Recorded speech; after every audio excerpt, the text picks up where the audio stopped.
Hello friends, இன்றைக்கி ஈஸியான ஒரு ஸ்நாக்ஸ் தான் பார்க்க போகிறோம். வாங்க வீடியோக்குள்ளே போகலாம். ஸோ வந்துட்டு சோயா சங்க்ஸ் வெஜிடபிள் கட்லட் தான் பண்ண போகிறேன். ஸோ இதுக்கு தேவையான பொருட்கள்லாம் பார்த்துக்கலாம். ஆனியன், இஞ்சி பூண்டு பேஸ்ட்டு, பச்சை மிளகா, அப்புறம் வந்துட்டு பீன்ஸை கட் பண்ணி மட்டும் வச்சுருக்கேன். சோயா சங்க்ஸ் வந்துட்டு இந்த பக்கம் வந்துட்டு சுடுதண்ணி உப்பு போட்டு வேக வச்சுருக்கேன். அதுக்கப்புறம் குக்கரில் போட்டிருக்கிறது என்னதுன்னா கேரட்டு, பீட்ரூட், அப்புறம் பொட்டேட்டோ, இது மூணும் கொஞ்சமாக உப்பு மஞ்சத்தூள் போட்டு வேக வச்சு எடுத்துக்கிட்டேன். ஏன்னா ஸ்மாஷ் பண்ணால் அது கொஞ்சம் நல்லா இருக்குன்றதுனால. ஸோ வந்துட்டு சோயா சங்க்ஸை ஒரு மிக்சியில் ஒரு பல்ஸ் வச்சு எடுத்துட்டோம் அப்படின்னா அது நல்லா தூள் மாதிரி ஆகிடும். அதோட இந்த வெஜிடபிள்ஸை நல்லா தண்ணியை வடிகட்டிட்டு மசிச்சுட்டு அதை இந்த சோயா சங்க்ஸோட போட போகிறோம். இப்போது கட் பண்ணி வச்சுருக்கிற எல்லாத்தையும் போட போகிறோம். ஸோ என்னென்னா பச்சை மிளகா, வெங்காயம், அதுக்கப்புறம் வந்துட்டு பீன்ஸ் இதெல்லாம் போட்டுட்டு இதோட என்ன போட போகிறோன்னு பார்த்தீங்கன்னா சில்லி பவுடர்.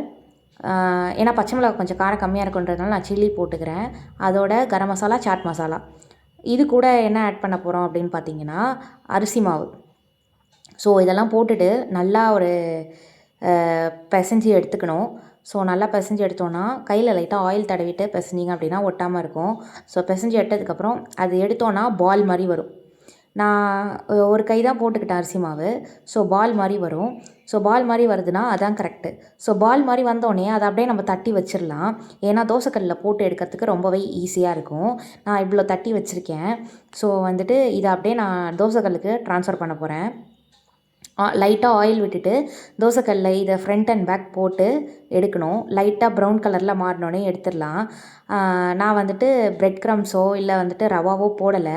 ஏன்னா வந்துட்டு பிரெட் க்ரம்ஸ் இல்லை, ரவா ஏன் போடலை அப்படின்னு பார்த்தீங்கன்னா அது வந்து கொஞ்சம் காந்தினாலே அது ஒரு மாதிரி டேஸ்ட் எனக்கு பிடிக்கல. அதனால் நான் போடலை. உங்களுக்கு வேணால் நீங்கள் வந்து ரவாவில் கூட அதை இது பண்ணிவிட்டு கோட்டிங் பண்ணிவிட்டு வச்சுக்கலாம். ஸோ வந்துட்டு ஃபைனல் டச் இப்படி தான் இருந்துச்சு.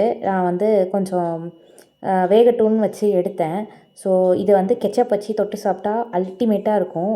ஹெல்த்தியான ஸ்நாக்ஸு, வீட்டில் குழந்தைங்களுக்குலாம் செஞ்சு தரலாம். ஈஸி தான். ஸோ வந்துட்டு நீங்களும் ட்ரை பண்ணி பாருங்கள். ஆயில் ஃப்ரீயும் கூட. ஸோ எண்ணெயில் போட்டு பொரிச்சு எடுக்கணும்னு அவசியம் இல்லை. ரொம்பவே சாஃப்டாக இருந்துச்சு உள்ளே, அப்படியே ரொம்ப சாஃப்டாக சூப்பராக இருந்துச்சு. உதிராமல் இருந்தது ஃபஸ்ட்டு.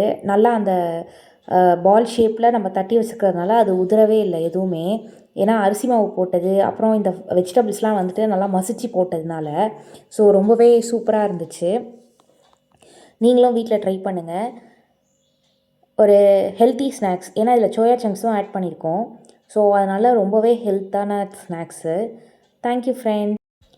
ஸோ இதே மாதிரி இன்னும் ஹெல்த்தியான ரெசிபீஸில் நான் உங்களை சந்திக்கிறேன். Until it's bye bye from ஷிவோலிக்ஸிவி. Thank you friends. Bye bye. இந்த வீடியோ உங்களுக்கு பிடிச்சிருந்துச்சுன்னா லைக் பண்ணுங்கள், ஷேர் பண்ணுங்கள், சப்ஸ்கிரைப் பண்ணுங்கள்.